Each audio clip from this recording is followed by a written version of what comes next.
Today's daf is daf Lamed Aleph. And we'll start with the Mishnah on the third line. Shnei Kadorim, these are individuals who sell kderos, the vessels. Shoy Mahalchim Zacher Zeh. And one was walking behind the other, V'niskala Rishon V'nofal. So the first one that took the lead, he tripped and he fell on the ground. The second one fell over the first one. And he got damaged, and his kderos broke. So then a Rishon chayav b'nizkei sheni. Later on, we'll see what happens if there was a shlishi. So the Rishon is chayav for the nizikin of the sheni. And this seems to be predicated on the principle of niskal poshea. Omar Rav Yochanan lo tema. I'm not going to tell you the way you thought you read the Mishnah. Masnisin Rav Meir the Omar niskal poshea. Right, we had a whole sugya that Rabbi Meir had a unique shita that niskal, if he wasn't careful about the way he walked, he incurs all the obligations of compensation if he damages someone. V'chayav ella afilu tema. Even if you'll say l'Rabbanan, our Mishnah could reflect the shita Rabbanan, the Amri Onasu, Potter, Hachachayim. Says Rabbi Yochanan, why is he chayav? Shahoyelo lamod v'lo omar. Apparently, according to Rabbi Yochanan, the Mishnah could be interpreted as referring to a person who delayed, he dilly-dallied in getting up after he fell. And therefore he's going to be considered a poshea. Now the Gemara brings a dissenting view. Rav Nachman bar Yitzchak Omer afilu tema lo hoyel lamod. Even if I'll tell you that the Mishnah is talking about a situation in which he didn't have enough time to get up, so it's not that he is guilty and negligent because he dilly-dallied in standing up, but hoyel lahazir v'lo hizir. It's the responsibility of someone who falls and now has created a takola to be modia, to notify anyone else around him that there's a takola, and his lack of hasra, that he didn't give hasra to someone else, that makes him negligent. That makes him a pshia, a poshea, and therefore he's chayav b'tashlumin nezer. Now the Gemara wants to clarify the sheet of Rabbi Yochanan. Rabbi Yochanan Omar, it's not possible to interpret the Mishnah in a case where he couldn't stand up, as Rav Nachman understood it. Why? Because that would mean he was in a state of behola, of tarid. He was so confused and confounded that he couldn't immediately get up. Is by the same token that he was confounded and overwhelmed and he couldn't get up, then he wouldn't have the presence of mind to warn the guy behind him. Did Torrid, he is Torrid because of his nefila, and therefore he should be part of the tashlumei nezek of the sheni. Because if the Mishnah says he's chayav in the tashlumei nezek of the sheni, there must be a case where he had the time to stand up, and if he didn't stand up and he delayed that, that's why he's a posheh and he's chayav. Tanan, the Gemara now wants to prove that Rav Nachman bar Yitzchak's interpretation of the Mishnah is correct. As the Mishnah says later on Daf Lamed Aleph Amid Beis, this is a case of Shnayim Shoy Mahalchim Rishus Harabim, Echad Nosach Chavis V'Echad Korah. Two people are walking in Rishus Harabim. One is carrying a beam, the other is carrying a barrel. And Pagu Zebazeh, as a result of the collision between his beam and his barrel, the barrel broke. And the din is that Hoya Bal Korah Rishon, or Bal Chavis Achron, V'nishbar Chavis B'Korah, Potter. If the Bal Korah who was carrying his beam was in front, he didn't see the guy behind him who was carrying a Chavis, then the responsibility now falls on the shoulders of the Bal Chavis to be careful how he walks and not get too close, not to be in such a zirus, such an excited situation that he runs forward and he breaks his chavis on the core of the guy standing in front of him, and therefore the guy standing in front of the balakora is potter. V'im Omad Balakora Chayev. The Balakora stood in his place, and the Balachavis went into him. And the Mishnah is going to establish that in such a case, if the Balachavis's chavis broke, the Balakora has to pay b'tashlumi hanezek.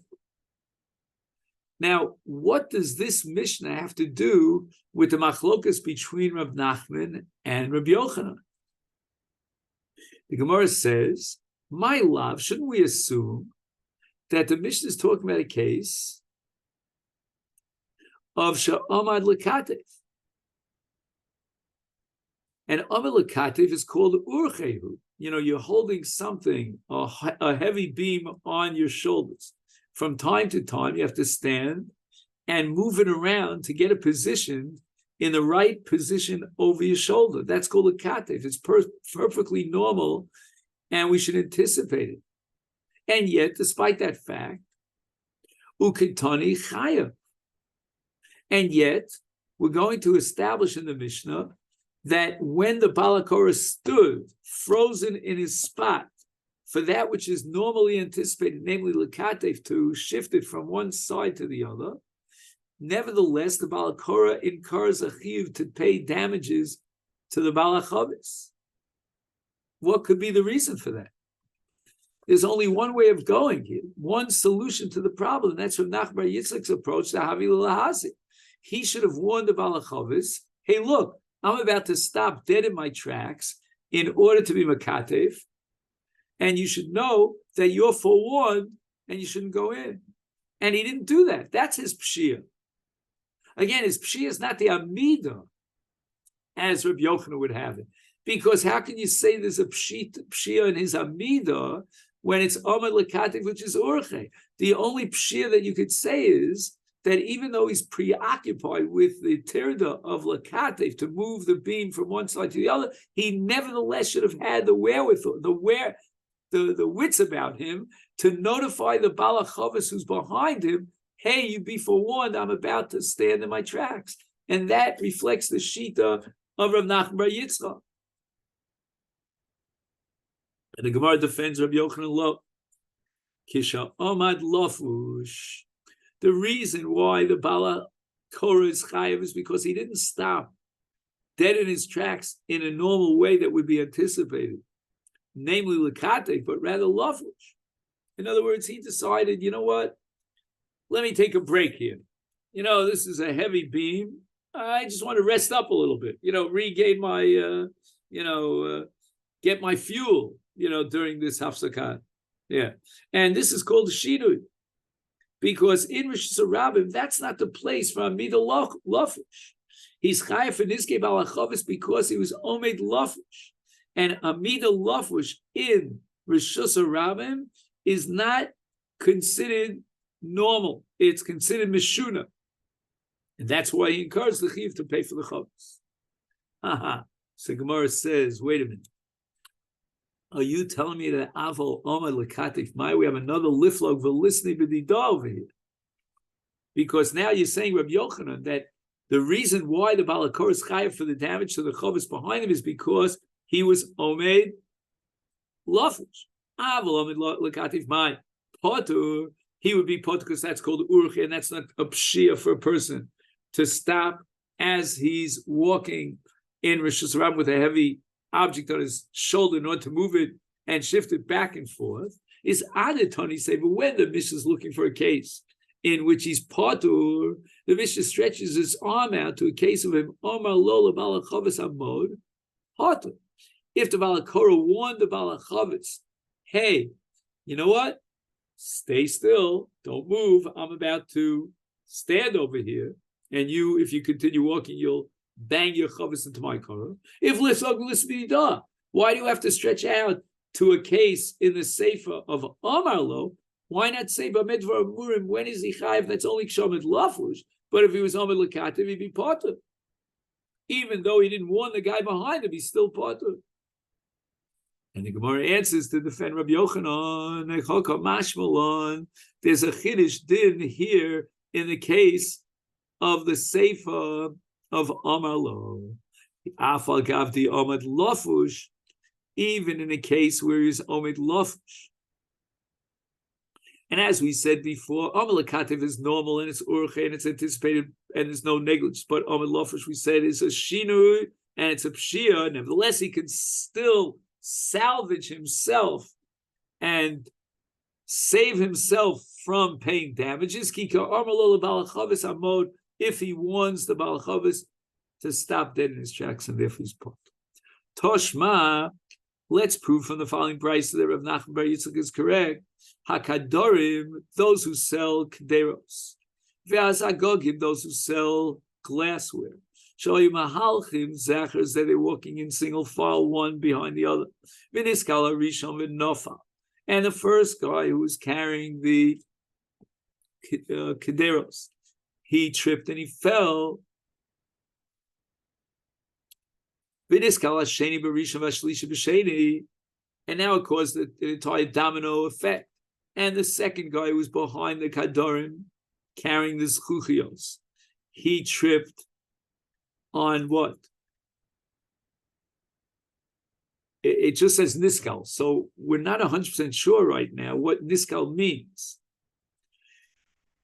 But it says that Harishon Chayav B'Nizkei Sheni, Hasheni Chayav B'Nizkei Shlishi.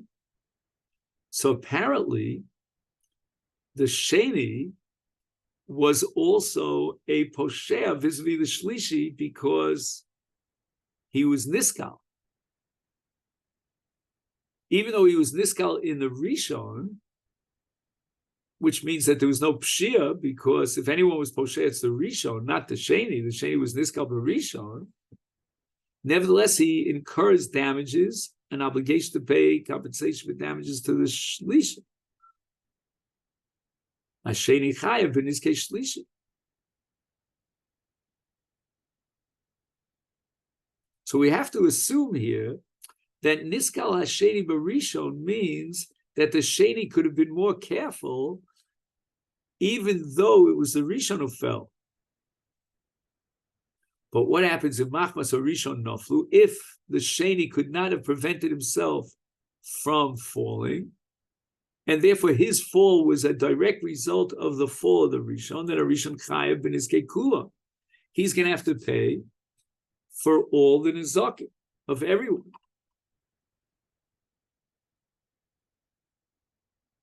So now the Gemara says this should be a raya for Rav Nachman Bar Yitzchak. Why? Because my love, shouldn't we assume that the Bryce is talking of a case? Shelo hoyel lehem lama. There was not enough time to stand up. They were going one after the other immediately. It's not a case of revach bein eder lieder, as it says in our parsha. And nevertheless, the chayiv, even though they didn't have time to get up, it could only be because of Rav Nachman that they were poshea because they should have warned the guy behind them. And the Gemara says, lo, shohei lehem lama. How do you know that the Bryce is talking about a case where they didn't have enough time to get up? Maybe they did have enough time to get up. And if they dilly-dallied, then that's the negligence of the pshia, and that's why the chayiv in the next nisa. Gemara asks, wait a minute. You're telling me that they would be potter if they didn't have enough time lamod.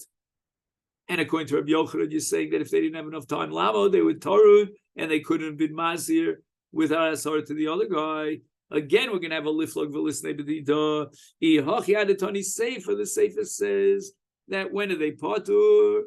It says in his hiru zed zepturim liflog v'lisnei b'dida murim chahayolem lamod avaloyolem lamod pturim. And the Gemara answers hakamashmalon. We can almost guess the Gemara's answer. The afagav dahoyolem lamod ki his hiru zed zepturim.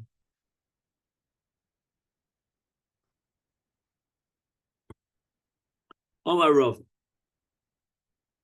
Rava wants to explain a brisa that deals with those cases of kadorim and zagogim. We said that the Rishon is Chayav B'Nizkei Sheni, and the Sheni is Chayav B'Nizkei Shlishi. It's an entire domino theory.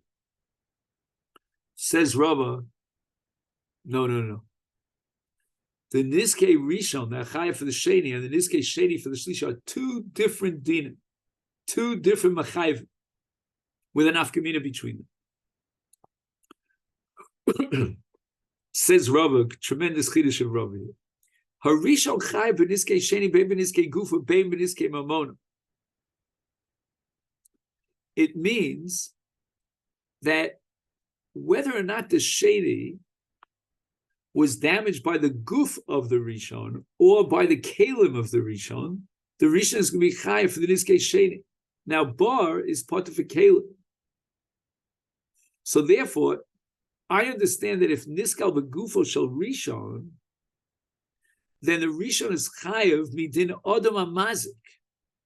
And odom amazik pays equally to both niskei gufo and niskei kalim.